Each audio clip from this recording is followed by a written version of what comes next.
No Nose Knows. Written by Irrespective.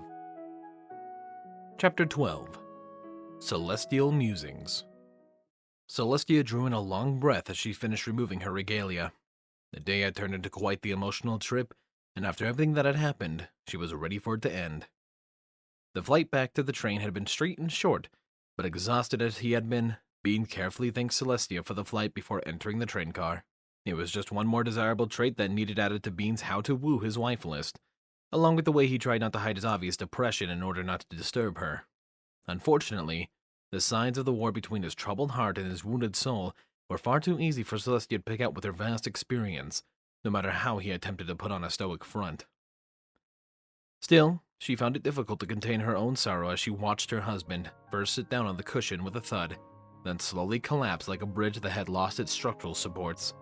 Even then, his green eyes remained open, darting back and forth for a few moments until the physical and emotional toll he had struggled through took its toll, and they finally sagged close.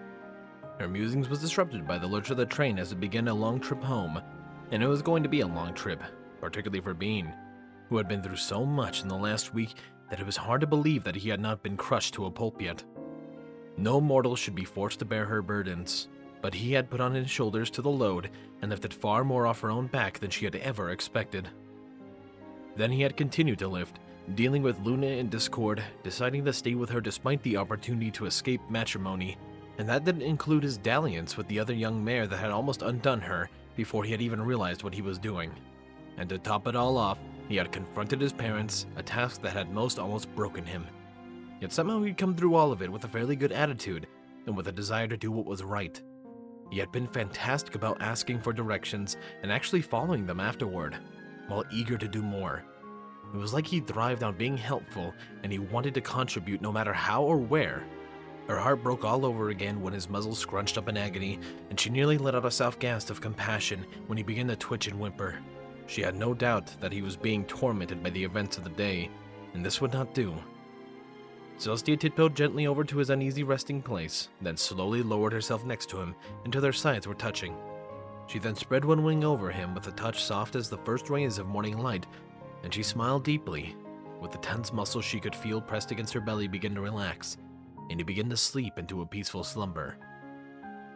Is this what it had been like for Luna and Star? Was this what they had felt when they first met? Celestia thought back and smiled fondly as the memories of how giddy and alive Luna had been during their courtship flooded her mind. The images were dull now, sadly, yellowing and peeling in some places, and the sounds were scratchy at best and incomprehensible at worst. Yet, out of all the remaining memories she held from that time, the one with Star and Lulu were the best preserved. After a few moments of fond reminiscing, Celestia's thoughts wandered to her own situation and how she had gotten to this point. It was a bit astonishing, now that she really put some thought into it, that she had gone over 1,000 years without a mate. Of course, a great many things had changed over the years. Societal customs, trends, and patterns always did. But really, as she thought about it, there were two things that had kept her single: procrastination and preoccupation. It was easy to say marriage and a husband could wait until the early years. She had grossly underestimated how long it would take to both form and stabilize a country. There was always something else to do, some crisis that took longer than expected to clear up, some foreign power that pushed on Equestrian's boundaries. After having to push away Ironhoof, she had simply continued to push every time the opportunity came up due to the next crisis being more important. Losing Luna to Nightmare had also been a moon-sized wrench in her works, and it had only been since her return that Celestia could find a free moment here and there.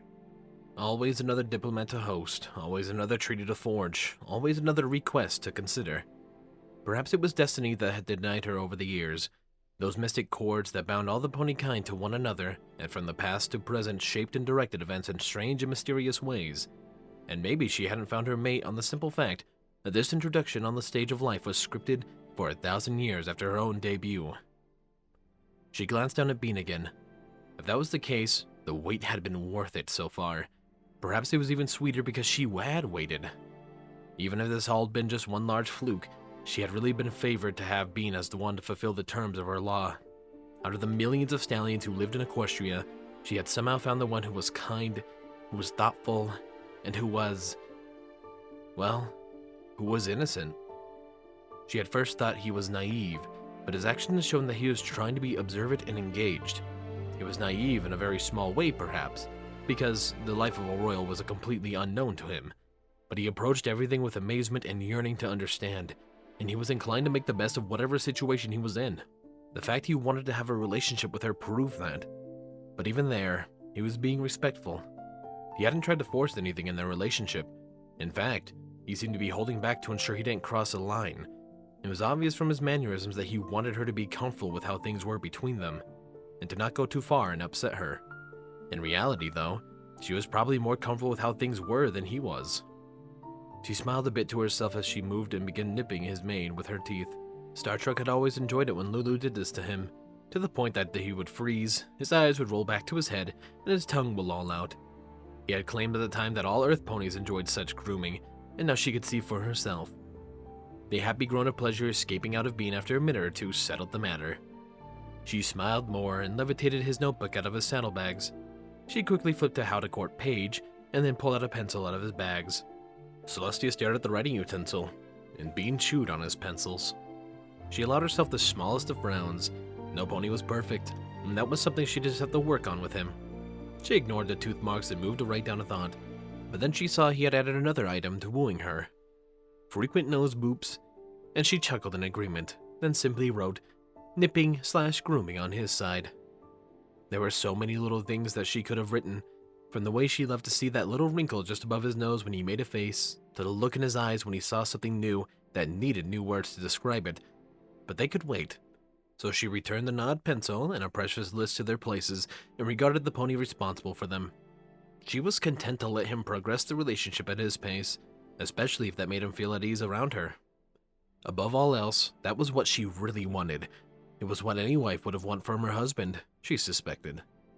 Just as any good husband would want their wife to be at ease and happy with them. She then let the word pass through again. Wife. Wife. She liked being a wife, despite how strangely it had happened. I am your wife, she whispered to Bean. And you are my husband. And there was a little thrill of joy up her spine again. It was extremely pleasing to say it. She had to admit, she had been a bit jealous when Luna had found love so easily and she had to dodge Ironhoof. She had warned herself, both then and since, that true, meaningful love doesn't happen in an instant, just like the building of Equestria. It took time, effort, and patience. There had to be foundations, supports. There had to be understanding. But a cornerstone had to be laid eventually, or all else was dreams. And once the cornerstones was laid, the structure needed to be built. It would come. Bean was more in love with her than he thought, and he realized it sooner or later. Honestly, Celestia was confident it would be sooner. He just needed a few little nudges here and there. Celestia smiled a bit more with that thought, and then she laid her head and neck down so her nose was as close as it could be to his. She hummed a few bars of her sister's lullaby, then began singing.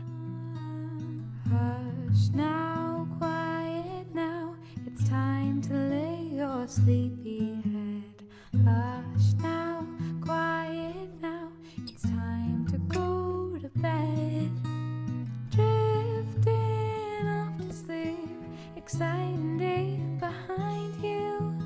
Drifting off to sleep, let the joy of dreamland find you.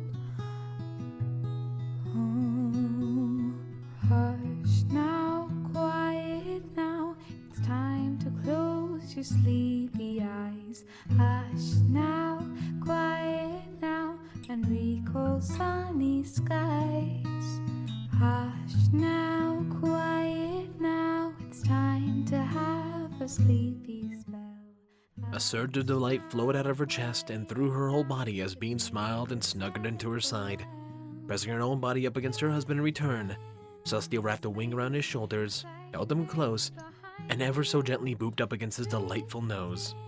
The joy of his presence was something she was learning to love more than anything she had experienced before in her long life, and to quote to Bean, she was pretty extra certain the feeling was mutual.